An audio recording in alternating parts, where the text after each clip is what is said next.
Well, it looks like it's pizza night. I had some Boboli bread in the freezer, and so I took one out. It was a package of two, a small size. And I'm going to tell you, they look a lot better on the package than they do when you take them out, but hopefully I'll be able to perk this up. I have some of this tomato sauce I'm going to season. I have some of this white non-dairy cheese.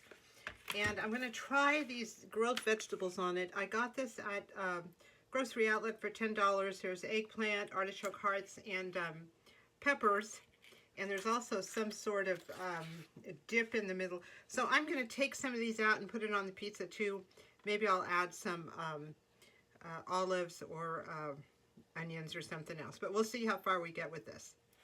All right, getting the plastic off of this was quite an adventure, but we did it. There's a lot of oil. These things are packed in a lot of oil, so somehow there was oil everywhere. I'm going to start by putting some corn, a little bit of cornmeal on this, and then I'll put the Boboli bread on it, just a small amount.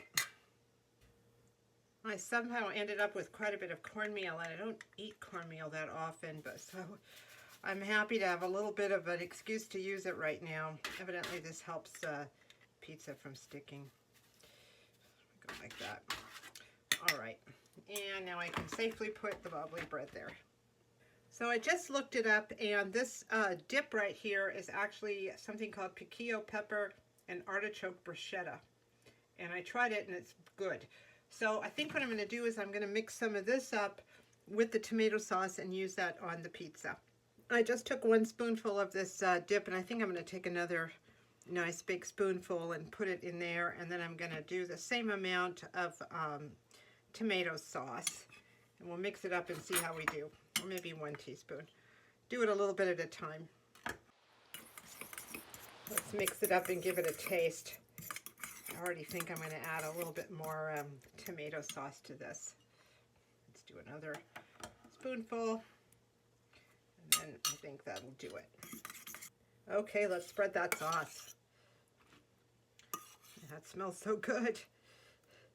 I was gonna, my usual go-to is to season the tomato sauce with Cavender's Greek seasoning, because it just gives a really nice kind of Italian type flavor, because there's a lot of oregano in it. But this is something I didn't expect, something new, and I'm gonna enjoy it. All right, the sauce is on. Let's get some cheese on. This is probably good with mozzarella and Parmesan, but this is what I have right now. Cheese mainly gives a kind of a nice creamy layer to things. I'll go like this. I don't know how well this non-dairy cheese actually melts. I think it melts okay. There. That's pretty well covered. Now let's try some vegetables. Generally I would put like tomatoes on here, or peppers, onions, mushrooms, but I have these great roasted vegetables, so let's go a little gourmet. I'm going to put some artichoke hearts on. These are kind of big, actually. I think I'm going to cut them. Actually, I think I'm going to cut all of these. Well, it's a good thing I cut those veggie pieces, because they were big. This was the size of a whole pepper, and this was the whole length of an eggplant. The artichoke hearts were really large, and I just don't like huge chunks on my food. So I cut them up. I'm going to start arranging them on the pizza, and if I need more, I'll go ahead and cut more. I'm just spreading everything around, trying to get it kind of equal. This stuff is really oily. I'm going to need to wash my hands real well after I'm done doing this, but that's okay. Everything's delicious. I tried a little bite of everything. Not everyone likes eggplant, but I just love it. I think it's a wonderful vegetable. Actually, I'm not sure if it's a vegetable or a fruit. I've heard that, I don't know what I've heard, but it's very good. So I was going to add some onions, but I think I'm just going to leave this like that, because these are pretty well flavored, and the sauce is flavored, so I'm just going to leave it like that. Well, it's done and ready to go. I preheated the oven to 350. I'm not going to bake this very long, just long enough for the cheese to melt, for it to get warmed up a little bit. So I'm going to put it in and just check it at 5-minute increments. The rest of this I'm going to take out of the tray and pack in one of my handy dandy storage containers for the refrigerator. This is really good, and I'll be using it perhaps with pasta, definitely with salads, and all sorts of good things. Looking forward to my pizza though right now. Here they are, refrigerator ready. I just love these containers. All right, this took about 15 minutes and it looks amazing. I'm going to let it cool for a second or two here, then I'm going to cut it up and give it a try. All I can say about this pizza is now you see it and now you don't.